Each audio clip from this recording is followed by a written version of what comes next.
ક્યાંક આપણી દીકરીઓ પાછળ લફંગાઓ ફરતા હોય, બસ સ્ટેન્ડોમાં, સ્કૂલોમાં, કોલેજો પાસે, બસમાં અપડાઉન કરતા હોય, ત્યાં ઘટના બહાર આવે પછી સમાજની શરમે આપણે જાતું કરી દેવું પડે છે. પણ પોલીસ લફંગા બે શબ્દો નથી કહીએ કે લફંગા પોલીસ થી બીતા નથી. આ વાત સાચી છે. અનેક એવી ઘટનાઓના અમે સાક્ષી છીએ કે મા બાપ એમ કે જે થયું થયું, હવે અમારે કઈ કરવું નથી. બીક ગુન્નાને લાગવી જોઈએ, એના બદલે દીકરીનો પરિવારને બીક લાગે. કઈ હદની સિસ્ટમ છે. ચોરો ચોરી કરીને વહી જાય છે, ખૂની ખૂન કરીને વહી જાય છે, બુટલેગરો દારૂ વેચીને વહી જાય છે. કોઈને પોલીસની બીક નથી. શું કામ? આપણે બોલતા જ નથી. આપણો આત્મા મરી ગયો છે, આપણો આત્મા જાગતો નથી. હવે આપણે ખાલી હરતું ફરતું હાડ પિંજર વેચ્યા છે. આપણી અંદરનો માણસ ક્યાં? કેમ કે એક મરેલો માણસ પડ્યો પાટું મારો ને તો હલે નહીં. જીવતા માણસ પાટું મારો તો હામો થાય, વડકા પડે.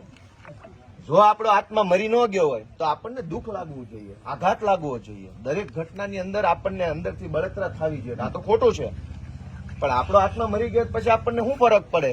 રોડ તૂટી ગયો, નાળું તૂટી ગયું, ખૂન થઈ ગયું, દારૂ વેચાય છે, ડ્રગ્સ વેચાય છે, દીકરીઓની છેડતી થાય, જે થાય તે આપણો જ આત્મા મરી ગયો પછી આપણને કઈ ફરક નહીં પડે.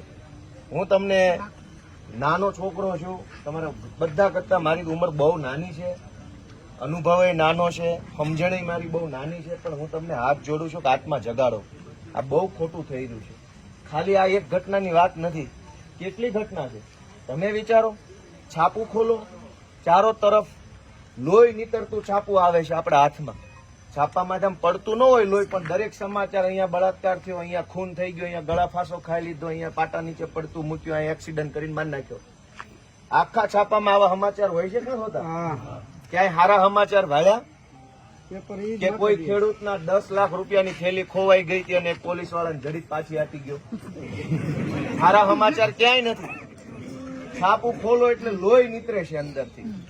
ગળાફાઓ, બળાત્કાર, પ્રેમી પંખીડા, વ્યાજના ચક્રમાં ફસાયો, જમીન પડાવી લીધી, મામલતદાર ઓફિસ બહાર ધરણા કર્યા, તલાટીનો ઘેરાવો કર્યો, ખાડો ભરાતા લોકોએ આક્રોશ વ્યક્ત કર્યો.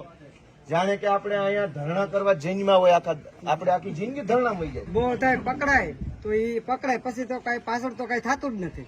આત્મા જગાડો ભાઈ, કઈક કરવાનું કરાવવું હોય, આત્મા જગાડો. ગુજરાત આપણું છે, આ ભોં આપણે છે, આ મલક આપણો છે. આ મલક બરબાદ થાય, આ ભોં બરબાદ થાય તો આપણે કેવી રીતે આબાદ થશું? આપણો ઉદ્ધાર નહીં થાય જો જમીન આપણી આ વ્યવસ્થા બગડશે તો.